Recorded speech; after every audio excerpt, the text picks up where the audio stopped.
حج کر کے لوگ آئے ہیں ماشاءاللہ، کچھ آ رہے ہیں، اللہ فرماتے ہیں حج پر جا رہے ہو، آ رہے ہو، فمن تعجل فی یومین فلا اثم علیہ، جو عید کے بعد 2 دن منا میں رہے اس پر بھی کوئی گناہ باقی نہیں رہتا، ومن تأخر فلا اثم علیہ، اور جو مزید لیٹ 1 دن 13 تاریخ تک منا میں رہتا ہے اس پر بھی کوئی گناہ باقی نہیں رہتا، رجع کا یوم ولدت امہ، ایسے واپس آتا ہے جیسے آج پیدا ہوا ہے، لیکن سارے حاجی نہیں، لمن اتقا، جو وہاں سے اللہ کا خوف لے کر آتا ہے، وَتَزَوَّدُوا فَإِنَّ خَيْرَ الزَّادِ التَّقْوَى، حاجیو جا رہے ہو زاد راہ لے کر جاؤ، زاد راہ لے کر آؤ، لیکن بہترین زاد راہ اللہ تعالیٰ کا خوف ہے، کھانا بھی تقوی، پہننا بھی تقوی، وَلِبَاسُ التَّقْوَى ذَلِكَ خَيْرٌ، تقوی کا لباس اچھا ہے، فَإِنَّ خَيْرَ الزَّادِ التَّقْوَى، کھانا بھی تقوی والا، پہننا بھی تقوی والا،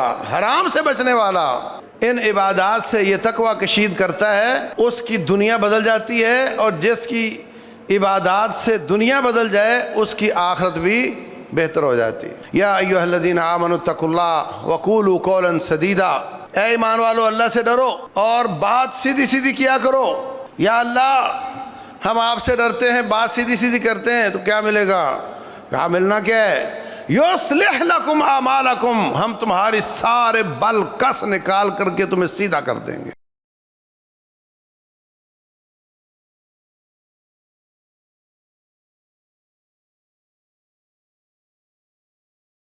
وَلَقَدْ وَصَّيْنَا الَّذِينَ أُوتُوا الْكِتَابَ مِن قَبْلِكُمْ وَإِيَّاكُمْ أَنِ اتَّقُوا اللَّهَ۔ محترم سامعین اور سامعات، اللہ تبارک و تعالیٰ کی توفیق سے ہم نے رمضان کے روزے رکھے، آخری عشرے میں محنت کی، لیلۃ القدر کو پانے کی کوشش کی، پھر اس کے بعد عید آئی، پھر اگلی عید آئی، اس میں ہم نے قربانی کی، یہ سب اللہ تعالیٰ کو خوش کرنے کے طریقے ہیں۔ ان سب کا ہمارے اوپر کیا اثر ہوا؟ ہماری زندگی، ہماری معیشت، ہماری معاشرت، ہمارا رہن سہن، ہمارا بود و باش، ہمارے لیل و نہار، ہماری غمیاں خوشیاں، ہمارا لین دین، معاملات، ان میں ہم نے کیا بہتری دیکھی؟ شوال سے بلکہ شعبان سے اب تک کتنا فرق آیا، جبکہ ہم نے اتنے کورس لے لیے ہیں اللہ تعالیٰ کے۔ اللہ تبارک و تعالیٰ فرماتے ہیں کہ ان سب عبادات کا نتیجہ اللہ تعالیٰ کا تقوی ہے، خوف ہے، للہیت ہے، گڑ گڑانا ہے۔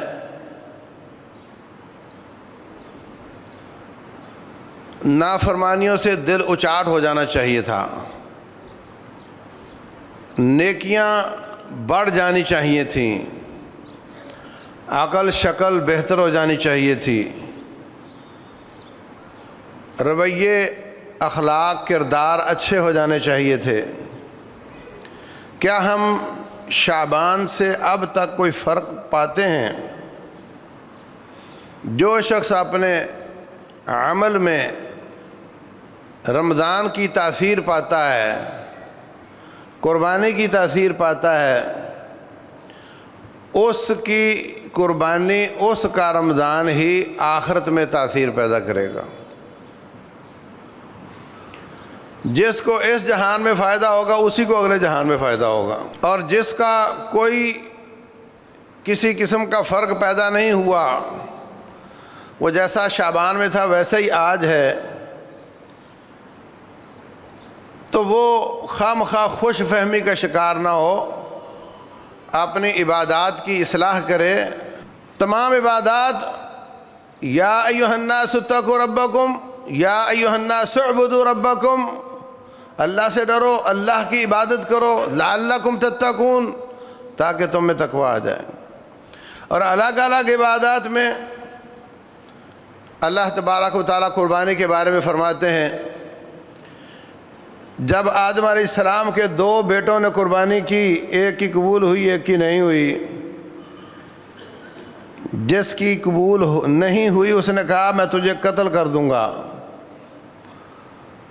وہ کہتا کر دو، لیکن سنو انما یتقبل اللہ من المتقین، اللہ عبادت اس کی قبول کرتا ہے جس کے دل میں اس جہان میں تقوی پیدا ہوتا ہے۔ اس جہان میں اجر اس کو ملے گا جس کو اس جہان میں تقوی ملے گا۔ دوسرے مقام پر اللہ فرماتے ہیں لن ینال اللہ لحومها ولا دماؤها ولکن ینالہ التقوی منکم، گوشت خود کھا جاتے ہو، خون بہہ جاتا ہے، اللہ کو کیا ملا؟ جس کے لیے قربانی کی ہے، جس سے تم اجر مانگتے ہو، یہ تو خود ہی ذبح کر کے کھا گئے ہو۔ سابقہ قومیں اپنی قربانی کھا نہیں سکتے تھے، جہاد کرو، غنیمتیں رکھو، آسمان سے آگ آئے گی جلا دے گی۔ جھگڑا لے کر آتے ہو، پلاٹ کا جھگڑا، اس وقت انتقال نہیں ہوتا تھا، فرد نہیں ملتی تھی، ایسے ہی تھا، آپ جانتے، سب جانتے ہیں، میرا یہ سب جانتے ہیں اس کا ہے، گواہیاں ہوتی تھی۔ جب کیس میرے پاس آتا ہے، کون کہہ رہے ہیں؟ ایرا گیرا نہیں کہہ رہا، یہ نبی محمد ہیں صلی اللہ علیہ وسلم جن پر وحی آتی ہے، جو معصوم ہیں۔ فرماتے ہیں انما اقضی بنحو ما اسمع، میں فیصلہ گواہیوں اور دلائل کی روشنی میں کروں گا، وحی کے ساتھ نہیں۔ وَلَعَلَّ بَعْضَكُمْ أَلْحَنَ بِحُجَّتِهِ مِنْ بَعْضٍ، بسا اوقات کوئی شخص اپنی دلیل کو بنا سوار کر کے پیش کرنے کی مہارت رکھتا ہے جبکہ دوسرا نہیں بول پاتا۔ اس وقت ایڈوکیٹ نہیں ہوتے تھے، مدعی مدعا علیہ، جو سچا ہے اس کو بولنے کی مہارت نہیں، جو جھوٹا ہے وہ چرب زبان ہے، بولنے کی مہارت، دلیل بنانے کی مہارت جانتا ہے۔ فرمایا اگر میں نے ظاہری دلائل سن کر اس کے حق میں پلاٹ کا فیصلہ کر دیا جس کا وہ حق نہیں بنتا،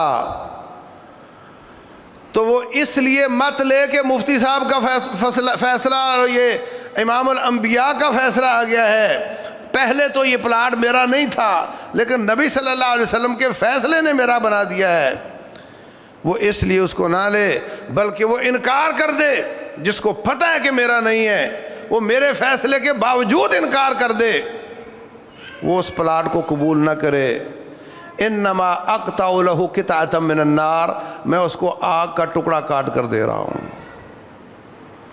اور ہمارے ہاں تو عام کوئی مفتی مل جائے اس کے فیصلے سے لٹ کر اپنا الو سیدھا کرنے کی کوشش کرتے ہیں۔ ایک کہتا ہے مفتی صاحب نے بینک میں ایک پروجیکٹ لانچ کیا ہے، جلدی جلدی لے لو کہیں مفتی صاحب فتویٰ واپس نہ لے لیں، پتہ اس کو غلط ہے، یہ سود ہے، یہ جوا ہے، مگر کہتا ہے اس نے کہہ دیا تو بات ختم۔ ایک ماڈل کی گاڑی ہے، سیم 100% وہی کمپنی ہے، وہی ماڈل ہے، وہی بازار میں قیمت ہے، اسلام کا نام لیوا بینک مہنگی دیتا ہے، کنونشنل بینک سستی دیتا ہے، اور بندہ کہتا ہے میں نے تو بھائی وہ اسلام کا نام لیوا بینک سے لی ہے، بھلے مہنگی ہے، حرام تو نہیں ہوگی نا، مہنگی برداشت کر لی مگر اس لیے کہ مفتی صاحب نے فتویٰ دیا اس لیے میں نے لی ہے۔ ان مفتیوں سے زیادہ بینک والے اپنے کرتوتوں کو جانتے ہیں، ان کو سب چانن ہے، سب جانتے ہیں کہ یہ کیا ہو رہا ہے، مگر کاروبار بنایا ہوا ہے۔ تو رسول اللہ صلی اللہ علیہ وسلم فرماتے ہیں شبہات سے بھی بچنا ہے، حرام سے بھی بچنا ہے، یہ تقویٰ ہے۔ اللہ اکبر۔ اور تقوی کی بنیاد علم ہوتا ہے، واتقوا اللہ ویعلمکم اللہ، اللہ سے ڈرو، اللہ تمہیں سکھاتا ہے۔ جس کو پتہ ہی نہیں کہ کس چیز سے بچنا ہے وہ کیسے بچے گا؟ جس کو پتہ ہی نہیں لال بتی پہ گاڑی روکنی ہوتی ہے وہ کیسے روکے گا؟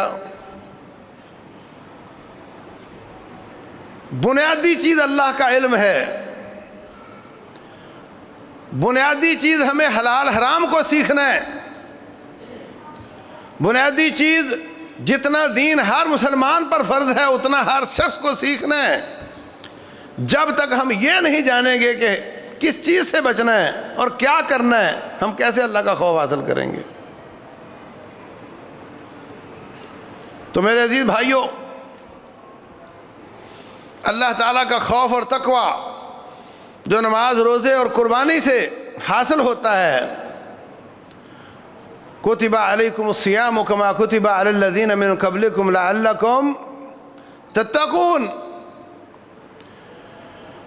حج کر کے لوگ آئے ہیں ماشاءاللہ، کچھ آ رہے ہیں، اللہ فرماتے ہیں حج پر جا رہے ہو، آ رہے ہو، فمن تعجل فی یومین فلا اثم علیہ، جو عید کے بعد 2 دن مینا میں رہے اس پر بھی کوئی گناہ باقی نہیں رہتا، ومن تأخر فلا اثم علیہ، اور جو مزید لیٹ 1 دن 13 تاریخ تک مینا میں رہتا ہے اس پر بھی کوئی گناہ باقی نہیں رہتا۔ رجع کا یوم ولدت امہ، ایسے واپس آتا ہے جیسے آج پیدا ہوا ہے، لیکن سارے حاجی نہیں، لمن اتقا، جو وہاں سے اللہ کا خوف لے کر آتا ہے۔ وَتَزَوَّدُوا فَإِنَّ خَيْرَ الزَّادِ التَّقْوَى، حاجیو جا رہے ہو زاد راہ لے کر جاؤ، زاد راہ لے کر آؤ، لیکن بہترین زاد راہ اللہ تعالیٰ کا خوف ہے۔ کھانا بھی تقوی، پہننا بھی تقوی، وَلِبَاسُ التَّقْوَى ذَلِكَ خَيْرٌ، تقوی کا لباس اچھا ہے۔ فَإِنَّ خَيْرَ الزَّادِ التَّقْوَى، کھانا بھی تقوی والا، پہننا بھی تقوی والا، حرام سے بچنے والا۔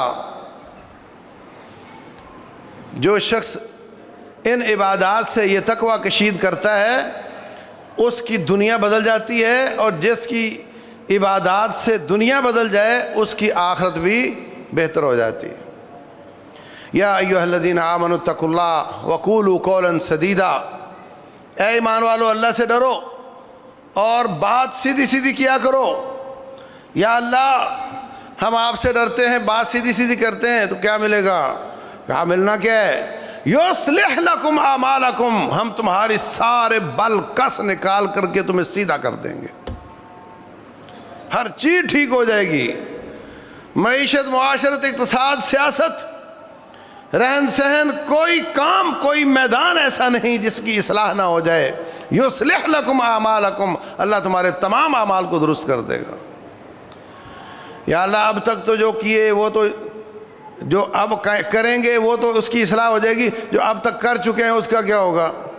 اللہ فرماتے ہیں یصلح لکم اعمالکم ویغفر لکم ذنوبکم، اگلے کی بھی اصلاح کر دوں گا، پچھلے بھی معاف کر دوں گا۔ یہ اللہ کا خوف، اسی سے دنیا میں عزت ملتی ہے۔ یوسف علیہ السلام برائی کی دعوت ملی،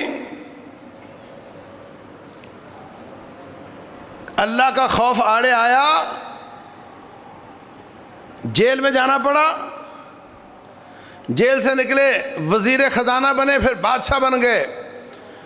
بھائیوں کا چکر لگا، 1 لگے، 2 لگا چکر، تیسرے چکر میں جب وہ آئے تو حضرت یوسف کہتے ہیں هل علمتم ما فعلتم بیوسف واخیہ، اور تمہیں پتہ ہے تم نے اپنے بھائیوں کے ساتھ کیا کیا تھا؟ دوبارہ غور سے دیکھا تو کہنے لگے اچھا آپ یوسف ہیں؟ کہا ہاں میں یوسف ہوں، وہ یہ میرا بھائی ہے۔ قد من اللہ علینا، ہم پر رب کا بہت بڑا احسان ہوا۔ وجہ کیا ہے؟ انہ من یتقی ویصبر، جو تقوی اختیار کرتا ہے، گناہوں سے بچتا ہے، عزت کو بچاتا ہے، حرام سے بچتا ہے، اور حرام سے جب بچنا ہے تو صبر تو کرنا پڑتا ہے. ایک نوجوان ہو اور دروازے بند ہوں، اس کو برائی سے بچنے کے لیے کتنا صبر چاہیے. کہا انہو من یتقی ویصبر، جو صبر کرتا اور اللہ سے ڈرتا اور تقوی اختیار کرتا ہے، فإن اللہ لا یضیع اجر المحسنین، اللہ تعالیٰ پھر ایسے لوگوں کا اجر ضائع نہیں کرتا. یہ دنیا کا اجر ہے کہ اللہ تعالیٰ نے ان کو حکومتوں کا مالک. کوئی داڑھی والا پاکستان میں شہید ہو جائے نا، کوئی بھی ہو، وہ کہتے ہیں حافظ سعید کا ساتھی مار دیا گیا، بڑے خوش ہوتے ہیں. اگر تمہیں کوئی تکلیف آئے تو بڑے خوش ہوتے ہیں، اگر تمہیں کوئی اچھائی سہولت ملے تو بڑے پریشان ہوتے ہیں، ہر وقت تمہاری برائی سوچتے ہیں. وَإِن تَصْبِرُوا وَتَتَّقُوا، لیکن اگر تم اللہ سے ڈرنے لگ جاؤ اور اس پر ڈٹ جاؤ، لا يضركم كيدهم شيئا، رب گارنٹی دیتا ہے کہ ان کی کوئی سازش تمہارا کچھ نہیں بگاڑ سکتی. شرط کیا ہے؟ تصبروا وتتقوا، اللہ سے ڈرنے لگ جاؤ. دکاندار کہتا ہے، سیاستدان کہتا ہے، او مولوی صاحب یہ آیتیں یہاں نہیں چلتی.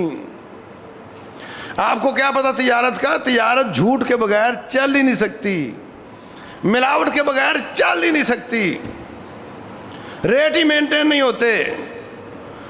یہ باتیں بیان کرنا بڑی آسان ہے، ان آیتوں پہ عمل نہیں ہو سکتا. یہ مسلمان کہنا چاہ رہا ہے کہ قرآن ایکسپائر ہو گیا، نعوذ باللہ. اپنی پروڈکٹ پہ میڈ ان جاپان لکھ کر بیچتا ہے، میڈ ان پاکستان لکھ کر نہیں بکتی. جھوٹ بولنے سے، ملاوٹ کرنے سے، خیانت کرنے سے نہیں بکتی. ان کا نام لکھنے سے بکتی ہے جو خیانت نہیں کرتے، جو جھوٹ نہیں بولتے، جو کم نہیں تولتے، جو ملاوٹ نہیں کرتے.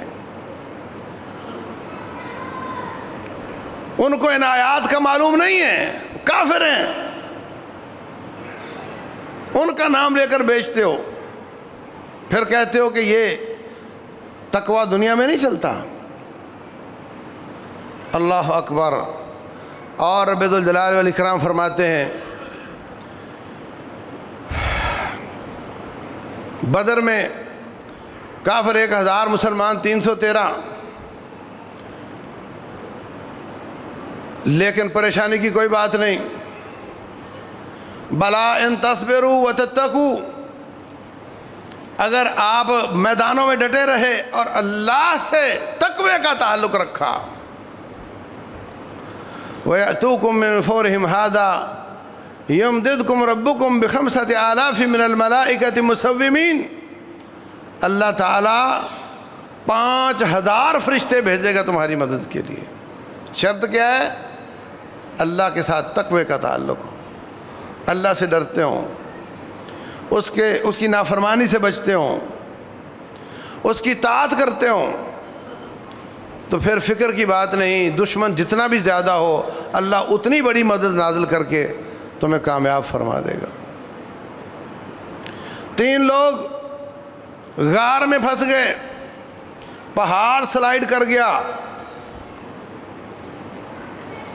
نکلنے کی کوئی جگہ نہیں تھی، آکسیجن بند ہو گئی، روشنی نظر نہیں آتی. تینوں نے اپنے اپنے اعمال پیش کیے. یا اللہ، میری یہ نیکی اگر تجھے قبول ہے تو ہمارا پہاڑ ہٹا دے، ہمیں نکلنے کا راستہ دے دے. ان میں سے ایک کہتا ہے، میری کزن تھی، مجھے بہت اچھی لگتی تھی، میں اس کو برائی کی دعوت دیتا تھا، وہ مانتی نہیں تھی. ایک دفعہ اس کو قرض کی ضرورت پڑی، میں نے اس کو قرض دے دیا، لاکھوں میں، ملینز میں. اور جب میں نے اپنی چاہت پیش کی، وہ بیچاری مجبور تھی. جب ہم ایسے پوائنٹ پر پہنچے جہاں سے واپسی نہیں ہوتی، کہنے لگی اتق اللہ، اللہ سے ڈر جا. اے اللہ میں آپ سے ڈر گیا، میں باز آ گیا، نیکی تو نہیں مگر میں گناہ سے بچ گیا، یا اللہ میرا اگر اس گناہ سے بچنا تجھے قبول ہے تو یہ پتھر ہٹا دے۔ رسول اللہ صلی اللہ علیہ وسلم فرماتے ہیں صحیح بخاری میں کہ اللہ تعالیٰ نے وہ پتھر پیچھے ہٹا دیا اور تینوں باہر نکل گئے۔ رب ذوالجلال فرماتے ہیں وَمَن يَتَّقِ اللَّهَ يَجْعَل لَّهُ مَخْرَجًا، جو اللہ کا تقوی اس کو زیب جان بناتا ہے، اللہ تعالیٰ اس کو تنگیوں سے نکلنے کا راستہ عطا فرما دیتا ہے۔ ہم کہتے ہیں مجبوری میں سب جائز ہے، بات تو ٹھیک ہے مگر مجبوریاں ہم نے خود بنائی ہوئی ہیں۔ ایک آدمی کا مجھے فون آیا، کہتا ہے لاہور میں رہتا ہوں، میرے پاس ایک کمرہ، ایک کچن، ایک باتھ ہے، میرے 2 بچوں کی شادیاں، ایک بچے کی شادی بھی ہو چکی ہے، اب آپ بتائیں کہ ایک کمرے میں ہم کیسے گزارا کر رہے ہیں، کس قدر بری کیفیت ہے ہماری۔ تو اب تو مجبوری میں ہمیں سود پر قرضہ لینا جائز ہونا چاہیے نا۔ تو میں نے کہا مجبور تو آپ ہیں لیکن آپ کو کس نے کہا لاہور میں رہنا ہے؟ آپ ایک کمرہ بیچ کے 4 کمرے خرید لو کسی دیہات میں جا کر۔ کس نے کہا تم نے لاہور میں رہنا ہے؟ آپ نے خود ساختہ مجبوریاں بنا بنا کر حلال کو حرام، حرام کو حلال کرتے ہیں، تقوی اختیار نہیں کرتے کہ میں ہر حالت میں اللہ تعالیٰ سے ڈروں گا اور اللہ میری تنگی سے نکلنے کا راستہ بنائے گا۔ رب کا وعدہ ہے وَمَن يَتَّقِ اللَّهَ يَجْعَل لَّهُ مَخْرَجًا، اللہ اس کے لیے نکلنے کا راستہ بنا دیتا ہے۔ اور فرمایا وَمَن يَتَّقِ اللَّهَ يُكَفِّرْ عَنْهُ سَيِّئَاتِهِ وَيُعْظِمْ لَهُ أَجْرًا، جو اللہ تبارک و تعالیٰ سے ڈرتا ہے اللہ اس کے گناہ معاف کر کے اس کی نیکیوں کا وزن زیادہ کر دیتا ہے۔ اللہ اکبر۔ حضرت خالد بن ولید رضی اللہ عنہ جانتے ہیں آپ؟ جو جہاد کے فضائل ہیں اس پر فٹ آتے ہیں، بہت بڑا مجاہد ہے، صحابی ہے، قائد ہے۔ اس کے مقابلے میں عبد الرحمن بن عوف رضی اللہ تعالیٰ عنہ، یہ بھی صحابی ہیں، یہ 10 مبشرہ میں سے ہیں، یہ مکہ میں مسلمان ہوئے، ماریں کھائیں، گھر بار چھوڑا، ہجرتیں کی۔ خالد بن ولید 6 ہجری کو مسلمان ہوئے، لیٹ آئے، ان کا بینک نیکیوں کا بیلنس کم ہے، ان کی نیکیوں کا بیلنس کم ہے، عبد الرحمن بن عوف کا بہت زیادہ ہے۔ اور جتنی نیکیاں بڑھ جاتی ہیں اتنا تقوی بڑھ جاتا ہے۔ یا ایھا الناس اعبدوا ربکم لعلکم تتقون، رب کی عبادت کرو تو تقوی ملتا ہے۔ ان کی انبن ہوئی، نبی صلی اللہ علیہ وسلم نے فرمایا، اب خالد بن ولید رضی اللہ تعالیٰ عنہ کو متوجہ کر کے، لو ان احدکم انفق مثل احد ذهبا، اگر تیرے لیول کے صحابی احد پہاڑ کے مالک بن جائیں، گاڑی پہ اس کا چکر لگاؤ نا تو گھنٹہ لگ جاتا ہے، احد پہاڑ کا چکر گاڑی پر لگاؤ تو گھنٹہ لگ جاتا ہے۔ کہا اس کے مالک بن جائیں، وہ سونے کا بن جائے اور سارے کا سارا صدقہ کرنے کی توفیق مل جائے، اور یہ جو درویش ہے نا ایک مٹھی کا صدقہ کرے تو تیرے احد پہاڑ کا صدقہ اس کا مقابلہ نہیں کر سکتا۔ ما بلغ مد احدہم ولا نصیفہ وَيُعْظِمْ لَهُ أَجْرًا، جتنا ایمان بڑھ جاتا ہے، جتنی نیکیاں بڑھ جاتی ہیں، جتنا تقوی بڑھ جاتا ہے، جتنا اخلاص زیادہ ہو جاتا ہے، اتنا اللہ تعالیٰ ان کی نیکیوں کا وزن زیادہ کر دیتا ہے۔ یہ تقوی کے فوائد ہیں۔ اللہ اکبر۔ اور رب ذوالجلال والاکرام فرماتے ہیں ان تتقوا اللہ یجعل لکم فرقانا ویکفر عنکم سیئاتکم، اگر تم اللہ تعالیٰ کا تقوی اختیار کر لو، گناہوں سے بچنے لگ جاؤ، نیکیاں کرنے لگ جاؤ، تو اللہ تعالیٰ تمہیں کھوٹے کھرے کی پہچان کا آلہ عطا فرمائے گا۔ فرقان، شر اور خیر میں فرق کرنے کی صلاحیت، بر وقت فیصلہ کرنے کی صلاحیت، چھٹی حص جس کو آپ کہہ سکتے ہیں۔ جس کاروبار میں آگے جا کر نقصان ہونا ہے اس کو پہلے ہی بھانپ لینا، وقت پر فیصلے کر لینا، بعد میں نہیں پچھتانا، یہ جو قوت ہے یہ ہم عطا کریں گے اگر تم اللہ تعالیٰ سے ڈرنے لگ جاؤ۔ اللہ اکبر۔ وَمَن يَتَّقِ اللَّهَ يَجْعَل لَّهُ مِنْ أَمْرِهِ يُسْرًا، اور جو اللہ تعالیٰ سے ڈرنے لگ جاتا ہے، تقوی اختیار کرتا ہے، اللہ اس کے کام آسان کر دیتا ہے۔ ہم کہتے ہیں مال نہیں بک رہا تم ملاوٹ کرو تو تجارت آسان ہو جائے گی۔ اللہ فرماتے ہیں نہیں، رب سے ڈرتے رہو، اللہ تمہارا کام آسان کر دے گا۔ وَمَن يَتَّقِ اللَّهَ، جو اللہ سے ڈرتا ہے اللہ تعالیٰ اس کے لیے اس کے کام آسان کر دیتا ہے۔ تو میرے عزیز بھائیوں، واللہ یحب المحسنین، اللہ تعالیٰ محسنین کو پسند کرتا ہے۔ ان اللہ یحب المتقین، اللہ متقین سے محبت کرتا ہے۔ تلک الدار الآخرہ نجعلها للذین لا یریدون علوا فی الارض ولا فسادا والعاقبۃ للمتقین، عاقبت تقوی والوں کی ہے۔ بہت زیادہ آیات احادیث اس موضوع پر ہیں جو اس کے فوائد بیان کرتے ہیں۔ اپنے اپنے دلوں کو ٹٹولیں اور دیکھیں کہ ہم نے قربانی بھی کی، ہم نے حج بھی کیا، ہم نے رمضان بھی گزارا، آج شعبان سے آج کتنا فرق ہے، ہمارے کتنے لوگوں کے روزے ایکسپائر ہو چکے ہیں۔